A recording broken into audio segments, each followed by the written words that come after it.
Greetings all, welcome back to Long Island, New York. I don't like New York City very much, but Long Island is fine because it is the home of the Museum of American Armor, as it says on the wall there. And this is where you will find Mr. David Levy's M25 tank transporter. So we had a look at the trailer and some of the outside of the M26A1 tractor in part one. And now I'm gonna ask Mr. Levy back to go over the components of the tractor itself. So without further ado, let's get to it.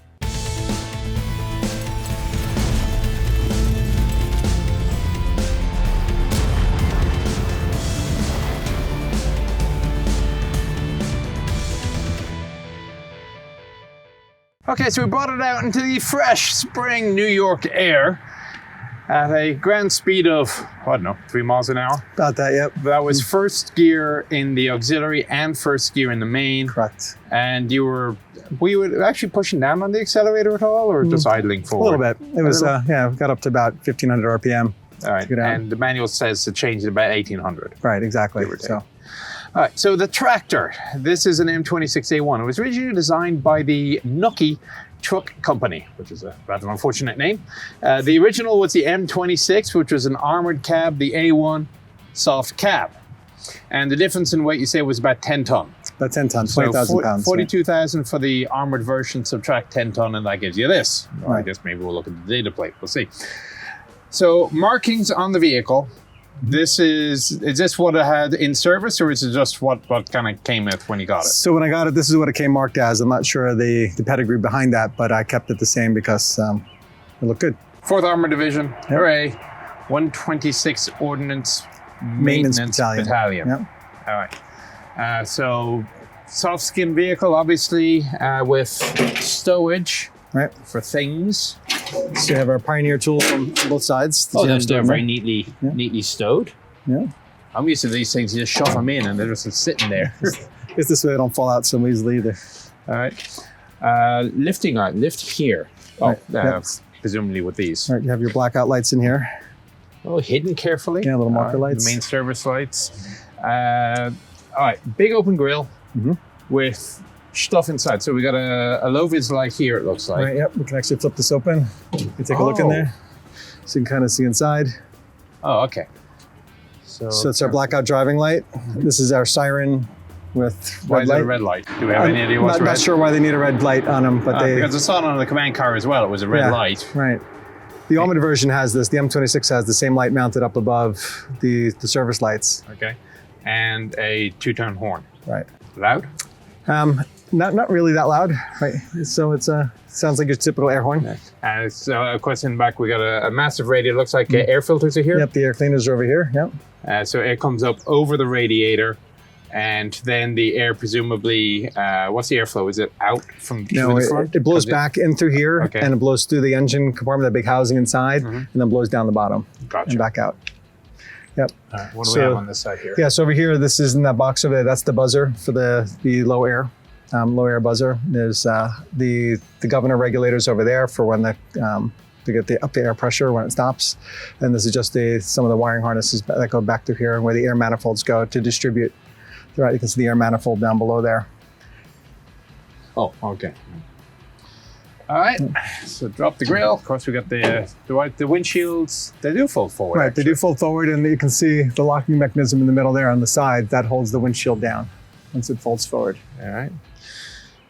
So we come down, we get to the whiffle tree. I kid you not, I had to Google it. It is actually a real word, and it is what is in the manual. And then we have the front winch, an 18-tonner. Yep, three-quarter inch cable. And the manual says that's for if you get stuck trying to drag something out, you drag yourself out with the winch. And it works. We've done that. You've done it. We've done it. Yeah, but it works. Where did you get stuck? So we were at a reenactment and took it around through a hill, and the ground is really soft and a bit muddy from some rain, and the trailer got bogged down and the wheels just started spinning on the tractor. So we brought the high-speed tractor around, paid out the winch, connected the high-speed tractor, and actually the tracks on the high-speed tractor were spinning in the mud too. But between the two of them, we were able to pull up and out. So I got going again. So I mean, they really were thinking about this a lot when they designed this vehicle. Yeah. So actually, even under here, there's glad hands under here for service and emergency brakes. Oh, right. So if we if we had a problem with our air system, we could tie into another vehicle that could connect here, and we could use the air for that vehicle. For example, even just the Diamond T wrecker, we could connect their air supply to here and air up so we could be able to drive and move. Well, nice thing about this, so we got a lot of ground clearance here. So Yep. you get a pretty good view of the steering system, the springs, big leaf springs. Oh, I see what you mean. So your steering wheel is up here, and the rod goes all the way back. Right. Yeah, so you can see the drag link across here. It's an enormous drag link going back there. And the whole power steering unit is up under the shield. So it's a big box with a big hydraulic cylinder up underneath, and that's how it assists the steering. But the fill port for the hydraulic steering I saw was way the hell up and back. Yeah, right. It's actually, and so you can get to it from in here. But it's a big, enormous unit. So we had to let it down with, essentially a big hydraulic lift table to get it down because it's so heavy. In the manual, they show you letting it down from above with a chain to the chain hoist bringing it back down. But there's no brakes on the front wheels. No brakes in the front. All the brakes are on the drive wheels in the back. All right, so come around the left side of the cab. First thing I noticed is that there's no side windows.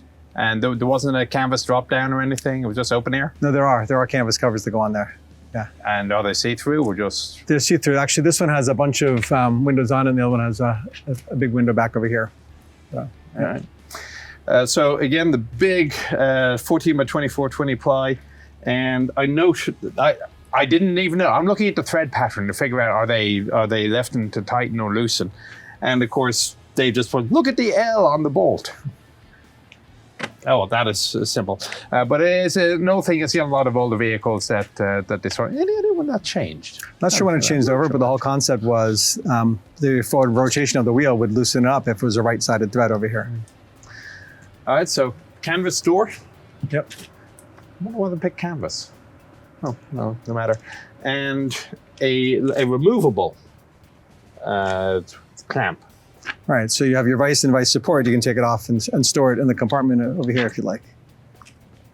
And all you do is you just lift it up and it unhooks off the Yep, bolts. essentially it just slides out. Yep. Leave it on there for show. Yep. All right, and then we move back. All right, so now we come to the business end of the recovery vehicle, or the recovery component. And obviously, first of all, we got the oxyacetylene tanks because what's going to happen is oftentimes if the vehicle is battle damaged, something is blocking the vehicle from rolling. Like the track is screwed up. So it's just easier, cut the track with the oxyacetylene torch and hang it on. Right. Helium, little odd. Yeah, it's odd for this vehicle, but it's a great place to store a tank, and we have helium balloons that go along with it. So just for going down to parades? For things like that, yeah, for events we have balloons and things. But interestingly, the tank, it's an original, the collar says U.S. Army Air Balloon Service, and the original date stamp on the tank is from April 1919. This was observation balloons, I'm presuming, or barrage balloons or something. I guess whatever they needed it for, yeah, I'm assuming that's what it was. But yeah, and actually there's a date from July of 1944, and then I had it recertified and filled it up with helium, and now we can fill up our air balloons. But originally that would have been another oxygen tank for the torch setup. So it's only if I got to ask for the front winch. So the manual states that the front winch is tied by gearing to the wheels of the tractor, so that if you have it in first low and the winch engaged, they work at the same speed. So the front winch is purely connected physically to the engine and then its accelerator, correct? It goes through, honestly, I'm not 100% sure how it's connected, how it works. I know that when you put the transfer case, in neutral, and then you go to the transmission, you can rev it up that way. But the speed is controlled by the accelerator. The speed's controlled by the accelerator, exactly, yeah. So that's for the front winch. Now we have 2 big winches at the back and 6 levers. Mm-hmm. This seems more complicated than I can remember from the manual. Can you remember it? Some of it, yeah. So so right now the winches aren't set up to work right now, but the concept is over here, this handle that's disconnected, that is the accelerator. So when you move that forward, actually is a linkage directly on the carburetor that'll advance or retard the acceleration of the vehicle. So this is a power takeoff from the engine as well. It's not electrical or anything else like that. Okay. It's really chain driven, and when it goes down below to the power takeoff on the transmission. And then this is your clutch. So this, when you step on this depresses the clutch, just as if you're shifting gears inside. And then you have your shifting levers for your for forward and reverse, and then for the brake bands, you can see when you pull them, you can see a brake band around the drum of the collar there. So you move the lever, that puts the brakes on and off. And there's There's, again, just like that synchro mesh concept, there's none here. And there's even a data plate that says, caution shift levers fast and hold in to avoid the gear clash. So there's one cable and 2 winches. So you'd winch the one cable around both winches to get double the tractive effort. Is that how that works? They were two separate cables. Oh, okay. You just have the one in. Yep. Yeah. So the other one's in the container in the back. Yeah. It's a good thick cable though. 7/8 inch cable. Yeah. Spotlight there to help you with your recovery at night and to let everybody know what you're doing. 2 sledgehammers. I see we've got a chain on the far side as well. So the winches are they reversed one side? Correct, yeah, exactly. All right, so you come back and you are astounded by looking at what appears to be a large motorcycle chain. Right. So this is one of the highlights of the vehicle that makes it really unique, I think. Yeah.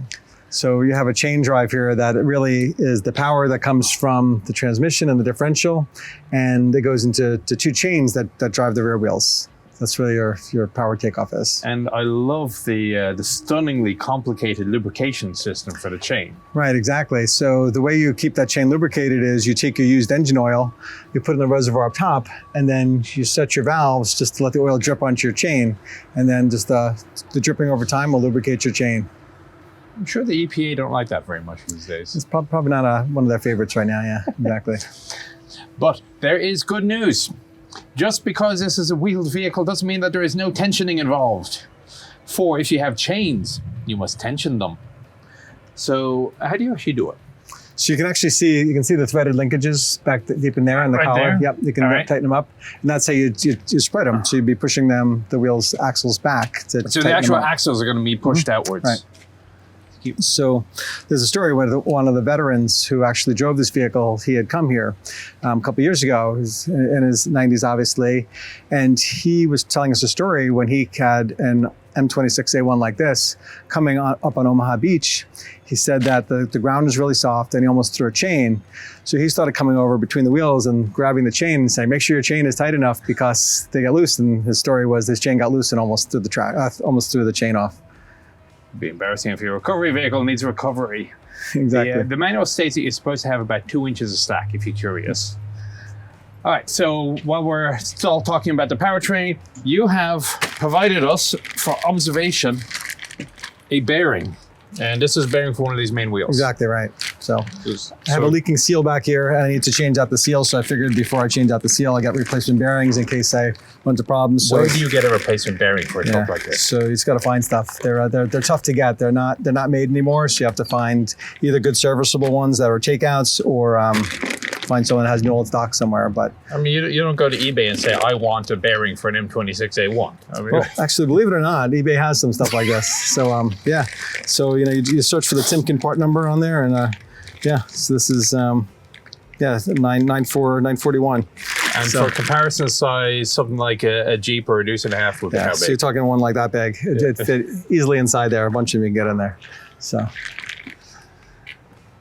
All right, so we'll move on to the frame. So this is part of the A-frame system. Right, exactly. Right. So when it's in this configuration, you can tow a vehicle with this, but you also need the ability to pick it up and drag the front of it, just like a tow truck would be. So the way this system works is you have a beam like this on both sides, the telescoping beams. They're pinned on the far end over there. That beam would lift up, and then this angle iron frame would lift up as well. The other way. Okay. And then when you unpin it here, that eye there would then go into that eye over there. And then how far you extend that telescoping beam would be the pitch of the frame. Okay. Right, and you can see over there is a pulley up on top. And then you can take the cable from one of the winches, drape it over that pulley, and now you have a tow truck that can lift up the vehicle. And then with the tow bar and the whiffle tree from the back, you can the tow bar and whiffle tree prevent the vehicle from slamming into the back of it. So you can hold it out rigidly and then lift up the front of it with the A-frame.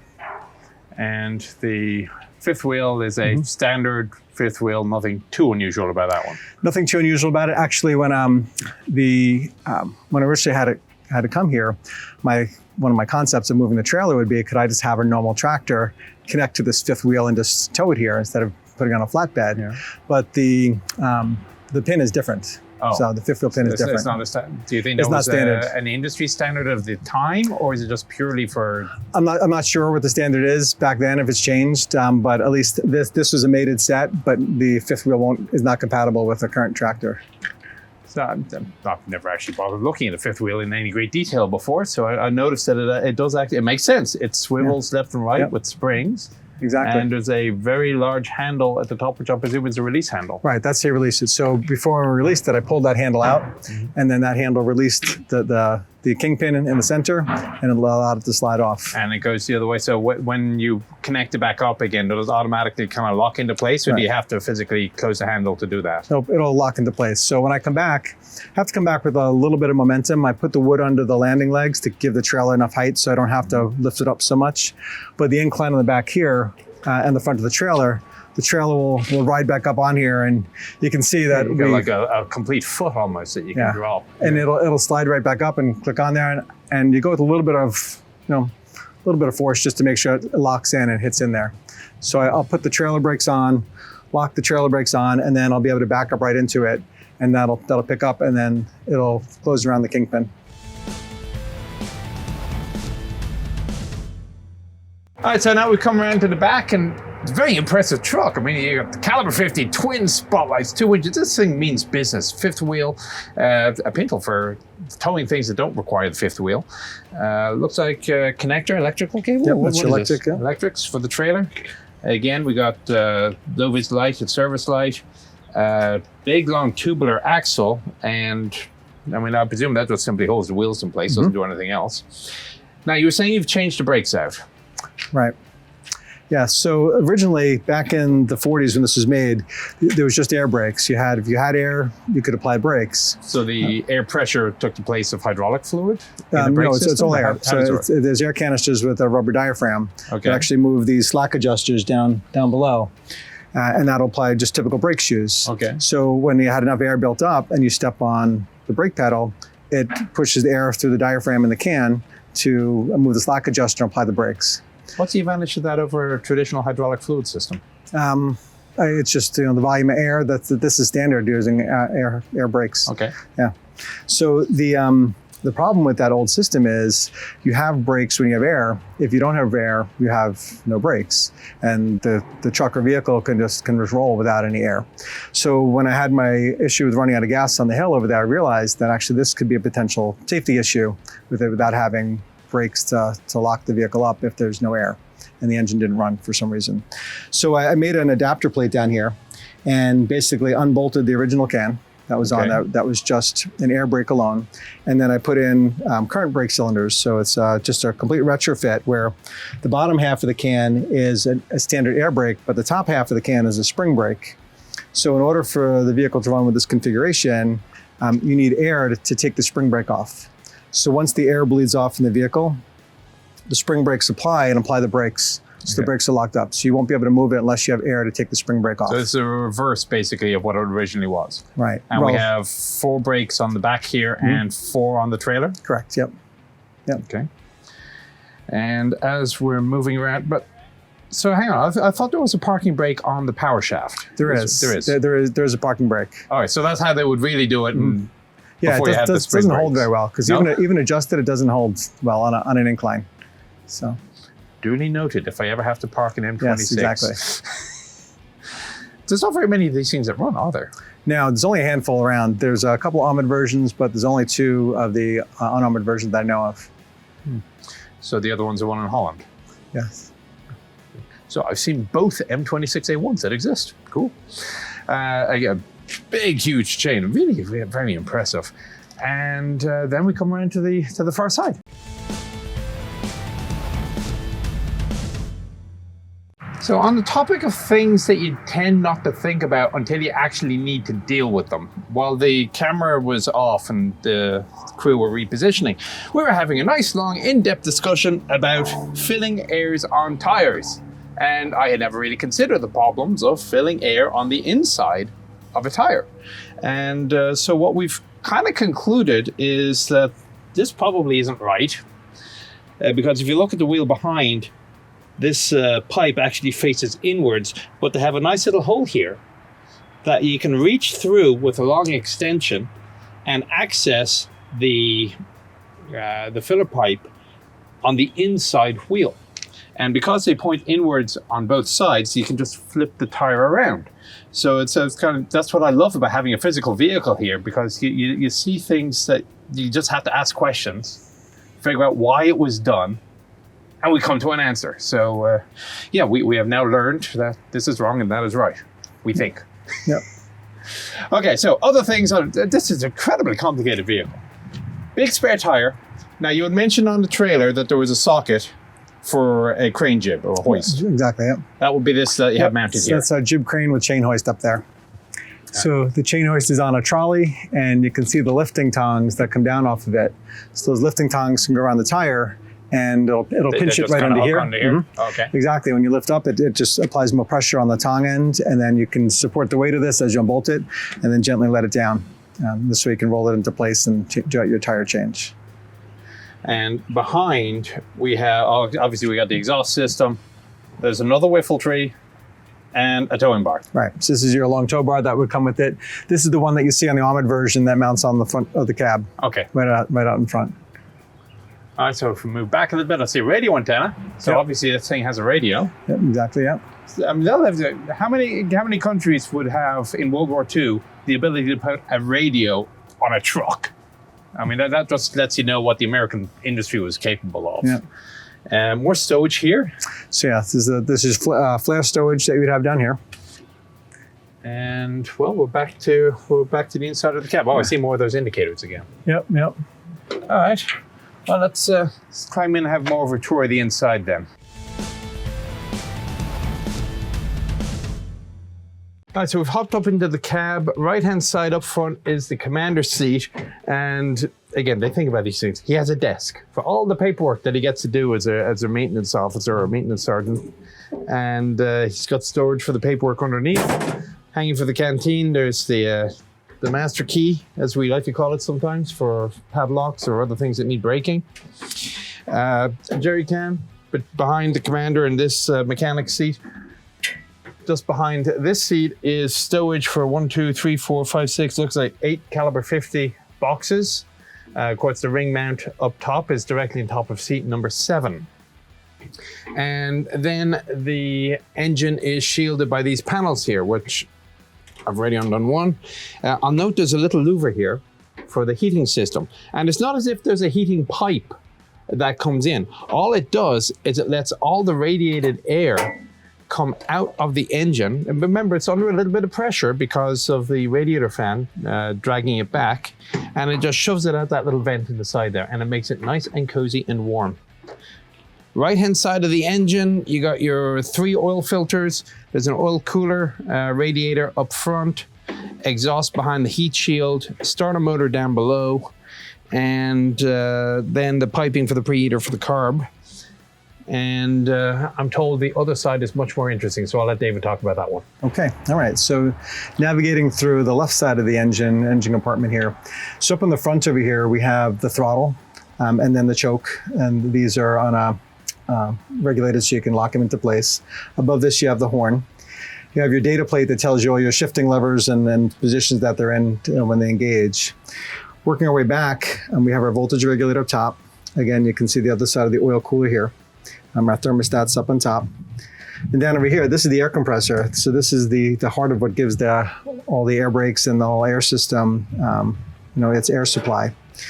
Have our fuel filter down here below the original one in here, which wasn't a very efficient fuel filter the way it was made. So there's your typical paper cartridge filter that now helps to filter out our fuel.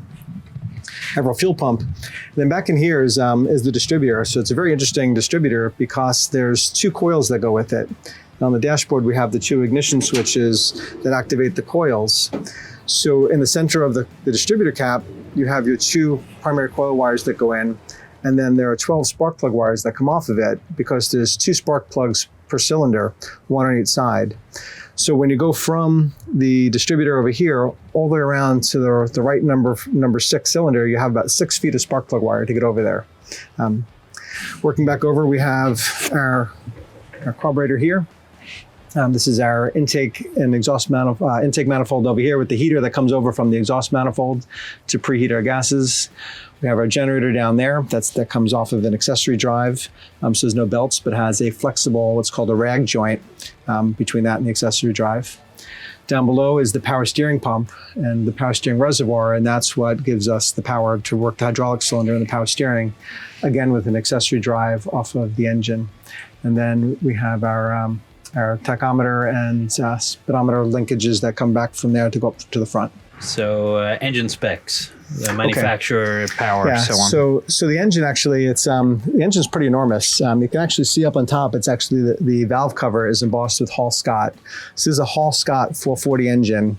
The valve cover itself is about 4 feet long. The engine is 240 horsepower, 6-cylinder engine. Each piston has a 5 3/4 inch diameter to it. So you have enormous pistons in like size of coffee cans. The engine weighs about 2,100 pounds. So when looking up specs on the engine, they only made about 1,700. I think it was 1,701 engines that Hall Scott made of the 440. And they made something like 1,300 and accounts vary, but between 1,327 and 1,372 engines. So there's only a couple spares that were ever made for this vehicle. How do you get it out if you have to change it? Yeah, so getting it out, you really have to take off the whole superstructure to get it out because it has to come straight up the top. And you have to take off all these covers, but then you have all the piping system for the whole top. So all that has to come out. So really the cab on this is pretty much just unboltable, and you can unbolt the whole soft skin cab and the sheet metal and the tubular frame, and it lifts right off. So even putting the armored cab on here would be a relatively simple swap between the two because they just unbolt the same way. Okay, so going through the driver's controls up here. So you can see your steering wheel. Actually, there's a logo on here from the Ross Cam and Lever Steering Gear Company, which made the power steering. Below that, you have your trolley brakes that work the right and left brakes. So each hand would work either the right or left side independently. And the third one operates just the brakes for the trailer. Then your instrument panel has your standard gauges on it. You have the 2 fuel gauges. The fuel tanks are in the back. Each tank holds 60 gallons. Actually, the operational range for the vehicle, they say, is 120 miles. So it's really 1 gallon per mile in terms of your fuel efficiency. You have an ammeter. You have your temperature gauge for your exhaust system. You have your temperature gauge for your engine. There's speedometer, your air pressure gauge, which obviously you need to know how much air pressure you have in order to be able to have your brakes. You have your tachometer, which has a tattletale on it. That red line tells you the max that your RPM has been. So every time the needle goes up, it pushes that red line up. And so you can kind of see how far you've maxed out on, because there's a definite warning on this engine for revving it too much or too high. Then you have your oil pressure gauge over here, and then you have your 2 ignition switches for both of your ignition coils, and then you have your starter button over here. So over here we have the parking brake, which works off of a disc back on the drive shaft, and then you have your standard clutch pedal, your brake pedal, your gas pedal. You have your auxiliary transmission over here, which is 3 gears. Your main transmission over here, which is 4 gears and reverse. You have your shift lever over here to put the front axle in and out of gear. And then right in front of the seat, which you can't see down over here, is your front winch control with different speeds to pay it out or pay it back in again. And then down over here, you have a shift lever for your fuel selector for each of the fuel tanks. And again, this is our heater system to direct just hot air that's blowing across the engine out to heat up the engine, heat up the passenger compartment in here. And then this tunnel over here, this is where all our shift linkages go back to our transmission, which is right behind the engine, and we can take a look at that in a minute too. Okay, so we've come behind the engine and we've opened up the compartment, which is directly underneath the ring for the caliber 50. There's a small little seat here for crewman number 7, and lifted up the cover, which I note there's a lot of diamond plating on these things. So what am I looking at under here now? So originally in here, you can kind of see the remnants of what was a perimeter lip here. You'd have a toolbox or storage compartment sitting in here. Once you take that out, you have access to the top of the transmission and the other components of the engine. So some of the things that you can see the exhaust pipe down over here. So it's quite a diameter exhaust pipe, a lot of exhaust gases moving through there. This is the exhaust pipe for the carburetor preheater. So there's a pipe that comes from the exhaust manifold over the engine to the carburetor to heat up, and the exhaust gases exhaust out this way. So the back of the engine's right here. Here's our essentially bell housing and our clutch housing and flywheel. Everything's right in here. Our starter motor we pointed out before is on the other side over here. You have a power takeoff for the gauges up front, and then your clutch shift linkage is down there. This is your transmission, and all your transmission linkages come into this tower, and that's how you do your shifting over here. And that's the drive shafts going back out. So you can see on the rails on both sides, more so on the driver's side, are all your hydraulic lines and your shift linkages and electric wiring that goes to the back of the vehicle. And this is the primary transmission. This is the primary transmission, correct. So the auxiliary is further back? Yep. Gotcha. Now, your left foot, you're standing on a fuel cap? Is that what you're standing on? So under here, yep, you can see the fuel tank is under here. You can see the other one a little bit better on the other side. So you have to fill them both independently? They're both independent, but it's a big tank, and when you put gas in it, it's like pouring gas into a hole in the ground. Do you have to select one tank or the other, or is it always drained from both? You can. I only have the one tank set up to work off of right now, but up front is a selector. You can choose which tank you draw from. All right. Right, I think we're about done with the inside of the M26A1 Dragon Wagon. Right, great. Now, the next thing we have to do is say, oh bugger, the truck is on fire, and see how hard it is to get out. So, should I need to rapidly egress from the vehicle? Not particularly difficult. I move forward. I open the swing door. Reverse out, taking care not to knock over the Thompson. In fact, I'll probably take the Thompson with me. Or if I'm really in a hurry, I could not take the caliber 50 tripod and spare barrel. They have steps. I can even close the door. And I am safe. So that's it, the tour of the M25 tank transporter, 40 ton.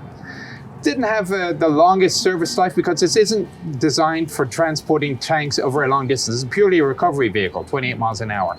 And for transport, the older Diamond T would do fine. Built about 1,300 or so of the vehicles, slightly more of the armored cab version. Where did you say this one came from? This one was originally in Holland, and someone had brought it back to Wisconsin. I got it from the gentleman. This is the same one I saw in Overloon then? No, Overloon has another one. They haven't. Yes. So they both came from Holland. Yes. Yes, the Overloon one is still there, and then this one is here now. And they were just given to the Dutch military, maybe? Is that how it came out? I'm not sure. Yeah, the owner of this originally was Army Cars Holland, and then his son-in-law was Army Cars USA, and that's who had it back here in Wisconsin, and I bought it from him. Either way, it is a wonderful example of the vehicle. Very interesting, fascinating to go. As I say, I didn't realize just how complicated this truck was when I decided I was going to film it. Thank you very much for showing it to us. My pleasure. Again, it's in Long Island, the Museum of American Armor. Just get on the Long Island Railroad, 40 odd minutes, give or take. And you get to see this wonderful example for yourself. So that done, I hope you found it interesting and informative. I'll talk to you on the next one.